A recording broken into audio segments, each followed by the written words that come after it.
Hello, my name is Jimmy Allison. I'm an Ableton Live certified trainer at Austin Ableton Tutor, and my stage name is Rentak. I'm going to be working on a lot of videos about performing live and how to prepare your songs for performing live and different methods and techniques. But I wanted to start off with kind of showing my live set, not completely in depth, but just kind of the basics of it.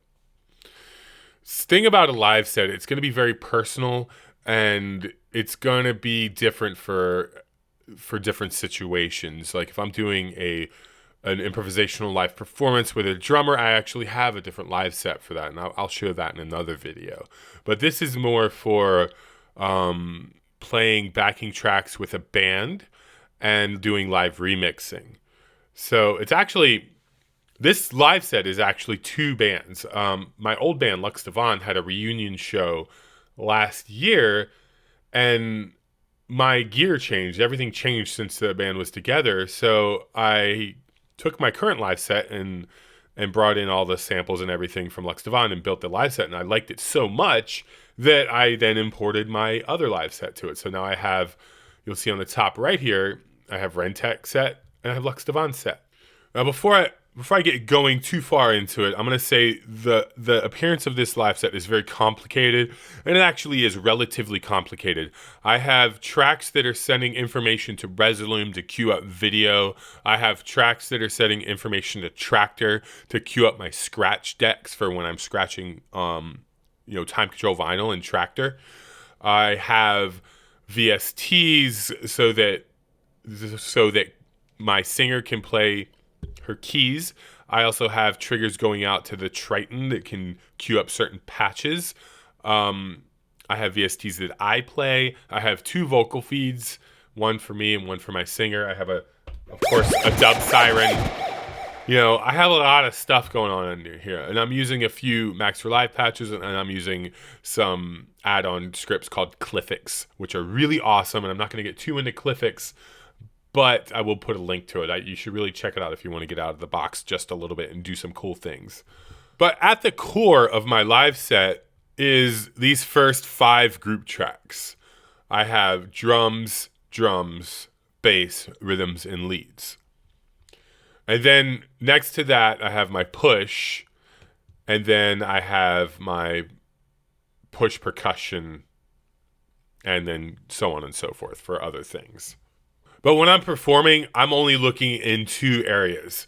All the way on the right, where my scene launches are, I have track names, and then they're color-coded. They're not necessarily color-coded any specific color, I'm just looking for the contrast of one song to the next, that it's a different color. And they also have the BPM sets the tempo when I launch the scene. And then the other place I look in these first 5 tracks to see what's going on.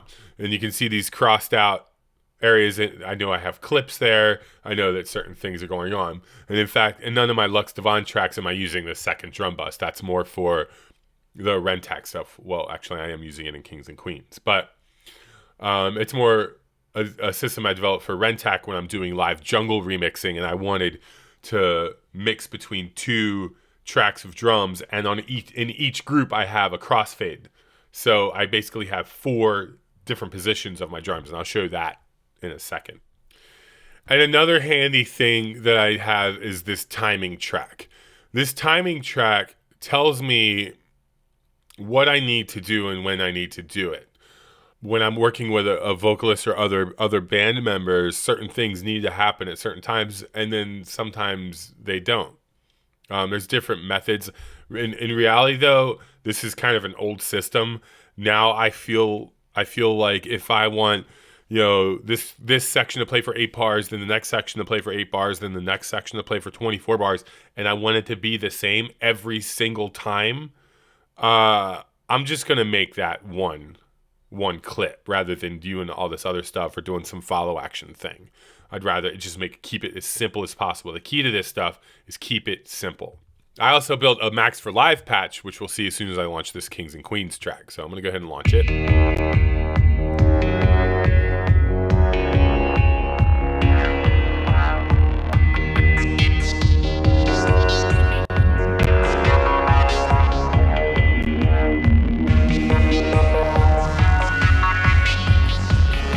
And you'll notice that the Max for Live patch pops up on the top left of my screen, and it has the length, basically a yellow meter that ticks along until it reaches the end, and it flashes red to tell me I need to trigger the next scene. It tells me how many bars and how many beats. And it also is telling me the name of the clip, start song 8 bars. And then since it covers up my BPM, I added a BPM there so that I can know what tempo I'm in at the moment. And actually, I have not released this Max patch. I think it might be a good idea. I will get it out. It's not going to be out right away, but I'm going to package it up and get it out there. But that's basically it. And then when you look around at my controllers, I have my main controllers that I use on stage. I have my APC40, my Push, my Q-Neo, and my launch control. So right now, I can do this show with just my APC40, and I can even do it with just my Q-Neo. I could even do it with just my Push as well. But I won't have as much effects control like if I use my Q-Neo or my APC40. I'll have a lot more expressiveness because it's designed that way. But I like to use multiple controllers because I don't want to have to change banks. I don't want to have to change presets. I don't want to have to really think about things while I'm performing. I'm a musician. I play bass. I play drums. I play guitar. You know, when you play guitar, you just play the guitar. Your muscles do things. You don't have to think about it. You just do things.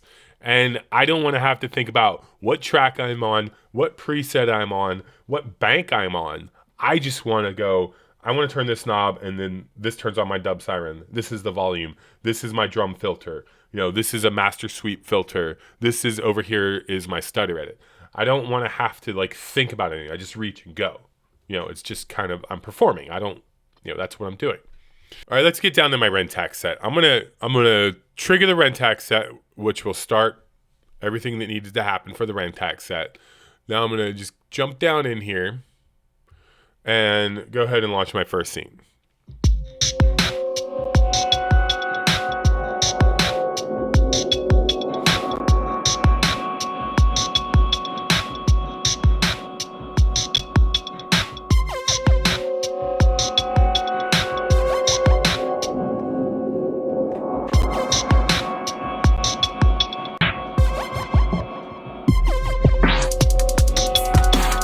And there I have my faders on my APC40. I basically have my first 5 faders dedicated to my first 5 group tracks, and then after that I have drum reverb, drum delay, my vocal volume for my vocal mic, and then my vocal delay for my vocal mic, and then various other things mapped out. And this is new to me. I just taped off my controller recently, and it's great because I'm not really doing this set too much anymore, so I can go on stage with less rehearsal time because I can just read it and remember where everything is.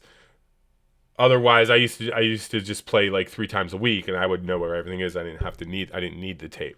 All right, so some of the basic tricks that I got going on here is, let me just show you my drum track. Now, the drum track is basically being routed to a drum bus, and on the drum bus is where I have my drum effects and stutter edit and various other things that some of it I will get into, some of it I won't. And then let me open up the drum track. And you'll notice right away I have a lot of tracks in my drum track. I have some of them on deck A, some of them on deck B, and some of them aren't on either side of my crossfader. So it just really depends what I'm doing for that particular song. So when we get down into the Rentax stuff, I have deck A got the drums in it. So it's just another way I can cut the drums on that particular patch. But on this section of the song, I have some percussion that will always be there no matter what side of the crossfader I'm on.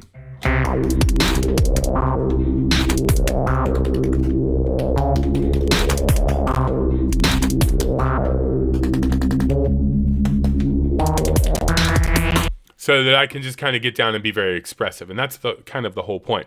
And then also importing new songs, I just, bring in my loops, put them where they need to be, and build my scenes and songs. And I'm going to actually show a full length video on how to do that.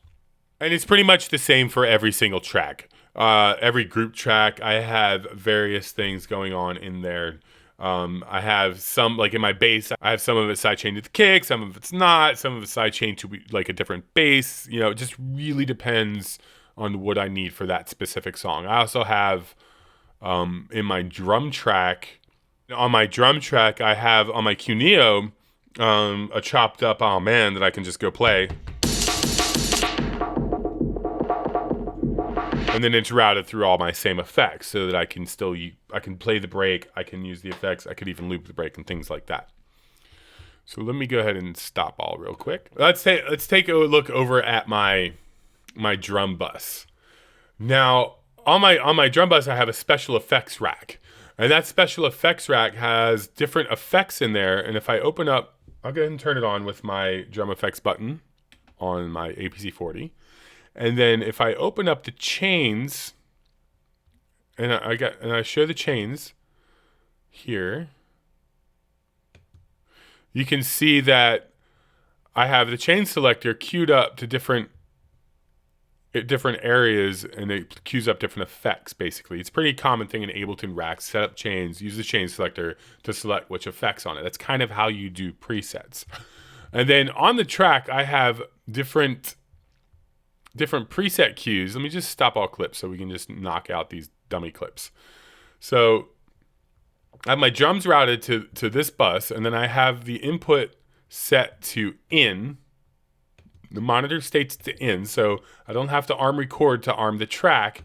And then when I click any one of these clips, it'll queue up a different effect based on the song I'm on and what kind of effects I want for that particular song. So some of these songs, they sound good with funky, but some songs I'd rather have a different effect.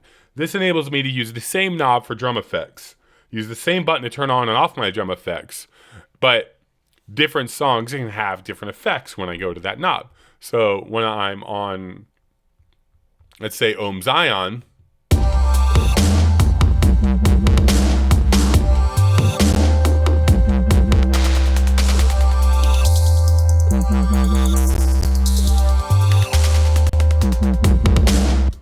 I have one kind of effect, but when we get to Legend,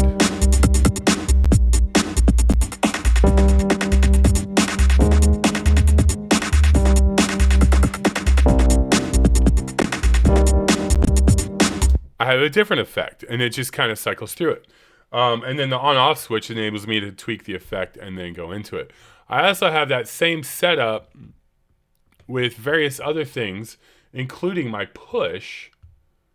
Over here on my push leads track, basically I have different leads for different songs. So these clips here will queue up my push, which particular preset I want for what particular song, and even it may even change for in the song. Like this one, actually, I'm using two different presets.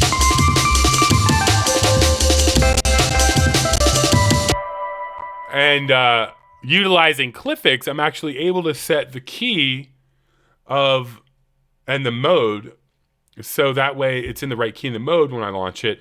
And then utilizing a MIDI pitch plugin that you have under MIDI effects pitch, I can set the octave to the right place for the patch. So if it's a bass patch, it's in the right octave. If it's a lead or whatever I want for that particular section of the song, I don't have to change octaves on my push. It's just ready to rock. And it's using the same method. Well, using the Clyphx to set the key in the mode, and then using my my chain selector here to select it, and I'm using these clips to automate that selection process. So it's really handy. And then right next to that, I can just bank over one, and I have my congas. And you never know when you need a conga. So, and then next to that is just other racks. This is my Cuneo samples. I do the same thing with my Cuneo samples. Let's go check that out. I have a bunch of racks, and each one of my songs is going to have different, well, not all of them, but a lot of them will have specific samples like consciousness. Yeah, I want to trigger certain samples when I... Giving all them people consciousness. Giving all the people consciousness. So I can have different samples now down here when I trigger tribes. It's gonna queue up some Jungle Tools samples that I pulled off of some vinyl. And that's basically that. So I'm gonna pretty much close this down. It's getting a little lengthy on the video. The big thing that I wanted to express here, though, is the 4 to 5 buses for stem remixing. Basically, this is called stem remixing. And then the routing and how to set up certain presets using dummy clips and racks. And then also just think about your controller. You don't need every effect known to man. In fact, I'm going to actually extend the video just a little bit longer. I want to talk about the effects that I use. So on the top row, this is my main effects area. And I'm not using auto map at all. Everything is hard mapped. On the top row, I have a drum filter low and high, my special effects drum knob, and then my Twist King, which is a really neat little effect.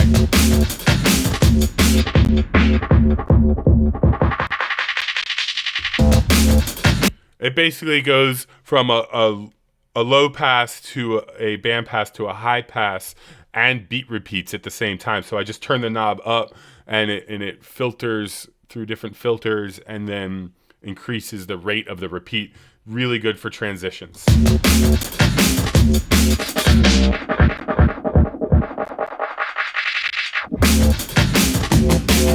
Timing was a little off. You gotta get the timing just right though. And then below that, I have my master bus effects.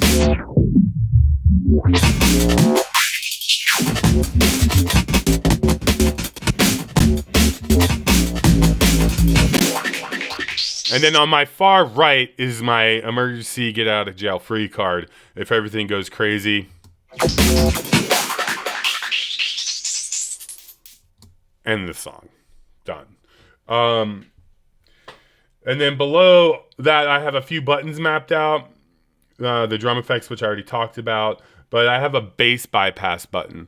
The bass bypass button allows me to do anything.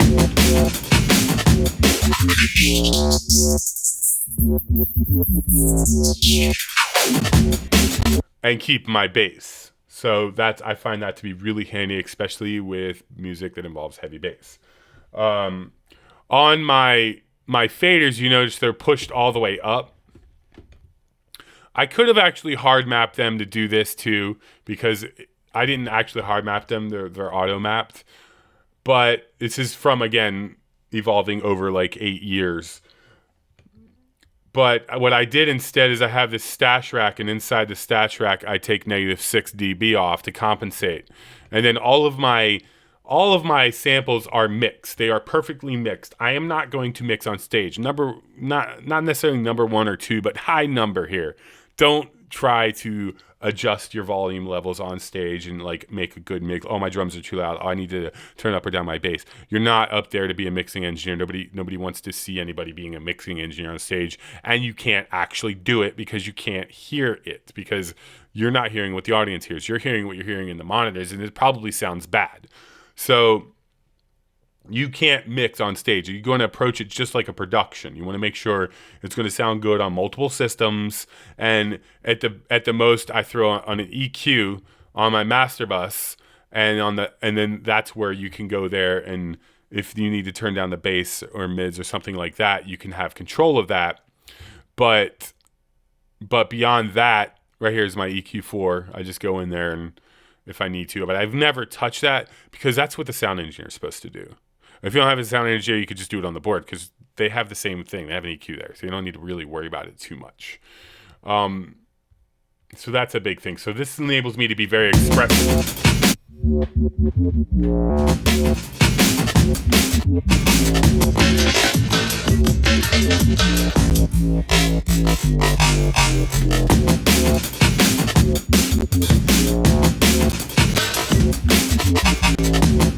So I I can just kind of dance around with my faders and things like that.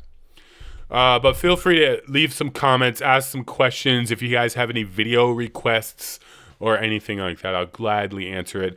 Again, this is a relatively complicated set, but I don't want to go, it'll take me like an hour to really talk about it. I just wanted to kind of cover some basics. All right. Thank you for watching, and I hope you found this video very helpful. I'm available for private lessons and classes online and in the Austin, Texas area. Feel free to contact me for more information and check out my website, austinabletontutor.com. Also check out my other videos and like Austin Ableton Tutor on Facebook.